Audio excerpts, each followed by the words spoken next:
लगान का आधुनिक सिद्धांत। एक सिद्धांत के बारे में आपने पढ़ा था, रिकार्डो का लगान सिद्धांत। और ये जो लगान का आधुनिक सिद्धांत है, रिकार्डो के लगान सिद्धांत का एक आधुनिक वर्जन है। उसमें रिकार्डो के लगान सिद्धांत में कुछ कमियां थी। आधुनिक अर्थशास्त्रियों ने उन कमियों को सुधार किया, उन कमियों को दूर किया और एक नए सिद्धांत का प्रतिपादन किया। और उस नए सिद्धांत को मॉडर्न थ्योरी ऑफ रेंट यानी कि लगान के आधुनिक सिद्धांत के नाम से जाना जाता है।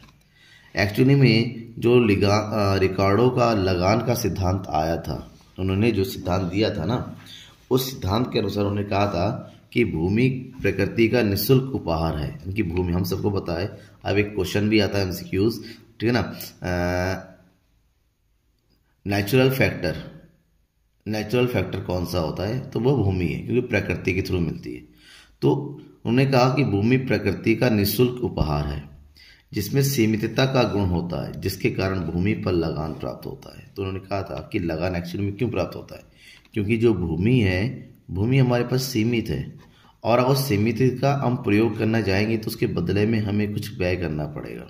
और जो व्यय करेंगे उसके प्रयोग के बदले में, उसी को हम क्या बोलते हैं? लगान कहते हैं। लेकिन उन्होंने क्या ना, जो लगान की बात की वो केवल और केवल भूमि के लिए कही, जबकि आधुनिक अर्थशास्त्री इसके साथ साथ दो चार पॉइंट उसकी बात से सहमत नहीं है कि केवल भूमि पर ही लगान लिया जा सकता है।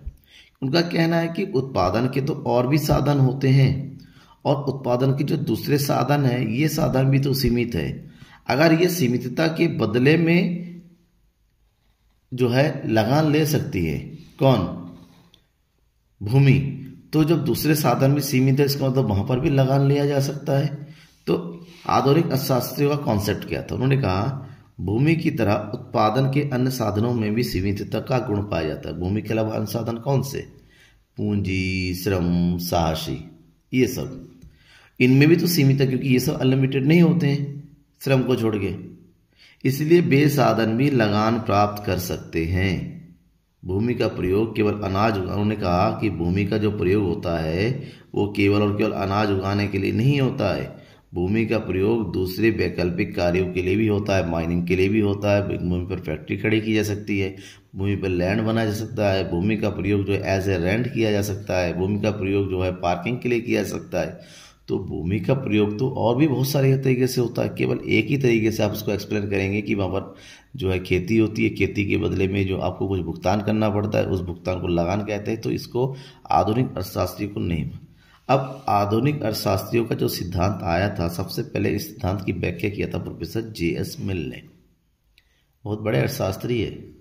जे.एस. मिल ने आधुनिक सिद्धांत की व्याख्या किया था, लेकिन वास्तविक रूप से इसका जो विकास करने का जो श्रेय है, लोगों के बीच में इसको पॉपुलर करने का होता है, इसको प्रसिद्ध करने का जो श्रेय जाता है वो होता है जेवंस, परेटो, प्रोफेसर मार्शल और श्रीमती जॉन रॉबिन्सन। तो इन चारों के कारण ही लगान का आधुनिक सिद्धांत रिकार्डो के सिद्धांत की तुलना में ज़्यादा पॉपुलर हुआ, क्योंकि यहाँ पर जो रिकार्डो के सिद्धांत की जो कमियां थी इस सिद्धांत में दूर की गई। सिद्धांत ने जो यहाँ पर भूमि में उत्पादन जो कृषि पर ध्यान रखा था, यहाँ पर सारे उत्पादन को लिया गया। अब लगान क्या होता है? लगान के बारे में जानता है कि लगान का सिद्धांत कह रहे। तो लगान होता क्या है?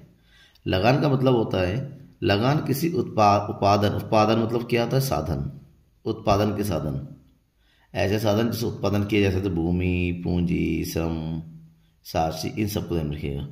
तो लगान किसी उत्पादन की वास्तविक आय और हस्तांतरण आय का अंतर होती है। अब हमें यहाँ पर दो चीजें हैं, एक है वास्तविक आय और दूसरा है हस्तांतरण आय। इन दोनों का बीच का डिफरेंस होता है।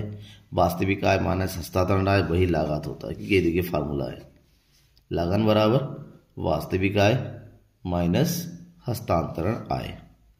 ठीक है, इंग्लिश में बोलते हैं actual earning minus transfer earning, varying. अब इन दोनों का जो डिफरेंस होता है, अब वास्तविक आय क्या है, हस्तांतरण आय क्या है, ये भी तो आपको जानना जरूरी है। केवल डेफिनेशन पढ़ना ही जरूरी नहीं है, उसमें यूज होने वाले जो पॉइंट्स है, उसमें यूज होने वाले जो वर्ड है, शब्द है, उसको भी जानना जरूरी है। तो यहाँ पर वास्तविक आय क्या है? किसी साधन की वह आय जो उसे अपने वर्तमान प्रयोग के बदले में प्राप्त होती है।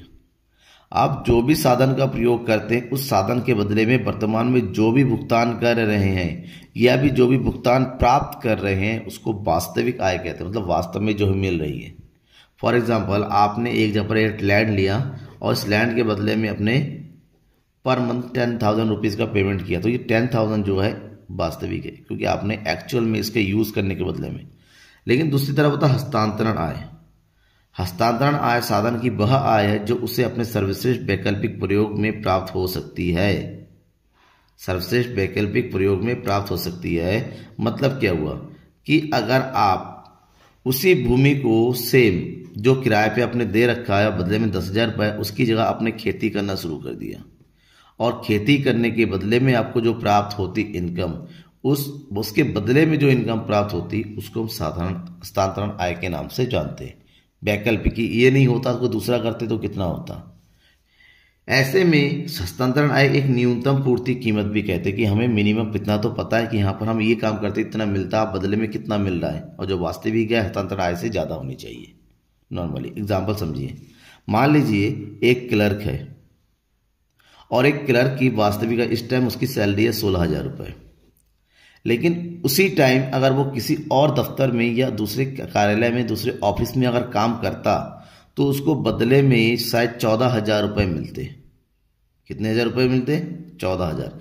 यानी कि 14,000 रुपये एक्चुअली में जो उसको मिलते उसके बदले में आज वर्तमान में 16,000 रुपये मिल रहे हैं। तो इन दोनों का डिफरेंस कितना? 2,000। इसी 2,000 को आर्थिक लगान के नाम से जानते हैं। वास्तविक आय माइनस हस्तांतरण आय बराबर ये है हमारा लगान कि 2,000 रुपये हमारा लगान, यानी कि हमारी, क्योंकि हम जो है 2,000 रुपये कहीं ना कहीं ज़्यादा इनकम कर रहे हैं, ठीक है। हम अपने साधन का, हम अपने बुद्धि का प्रयोग करते 2,000 रुपये ज़्यादा अर्निंग कर रहे हैं। इसी को हम क्या बोलते हैं? उत्पादन लगान। ठीक है, समझ में आ गया? आगे बढ़ते हैं।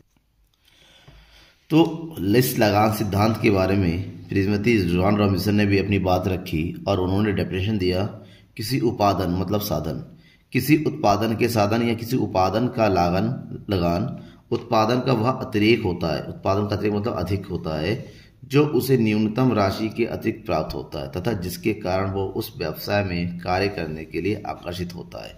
मान लीजिए कोई व्यक्ति जितना न्यूनतम सोचता है उसके बदले में जो भी अधिकतम मिलता है। अगर मान लो मैंने दुकान खोला और दुकान खोलते मैंने सोचा मुझे पर डे जो है 10,000 रुपीज़ की सेल होनी है, और जब दुकान खोला सेल एक्चुअली में कर रहे तो पता चला 10,000 की जगह हमारी जो सेलिंग है कितनी है? 15,000 है। तो ये 50,000 की जो सेलिंग है कितना ज़्यादा हो रहा है? 5,000 हो रहा है। यही 5,000 हमारा क्या होगा? लगान के नाम से जाना जाएगा। तो लगान का मतलब होता है जितना सोचा अनुमान की तुलना में वास्तविकता का अधिक होना। प्रोफेसर स्टोनियर और हेग ने भी इसके बारे में डिफाइन किया है। उन्होंने क्या डिफाइन, उन्होंने कहा कि लगान वह भुगतान है जो हस्तांतरण आय से अधिक होता है। हस्तांतरण जो भी आप सोचेंगे उसका जो भी वैकल्पिक मूल्य सोचेंगे उसकी तुलना में अगर हमारा वास्तविक मूल्य ज़्यादा है वही लगान होता है। अब इस सिद्धांत का आधार क्या है कि इस सिद्धांत किस आधार पर टिका हुआ है? एक्चुअली में इस सिद्धांत का आधार को बताने वाले थे प्रोफेसर वॉन बीजर, जिन्होंने उत्पादन के साधनों को 2 कैटेगरी में बांटा जिसके आधार पर लगान तय होता है, और इन 2 कैटेगरी में रखा पूर्णतः विशिष्ट साधन और पूर्ण अविशिष्ट साधन, perfectly specific factors and perfectly non specific factor.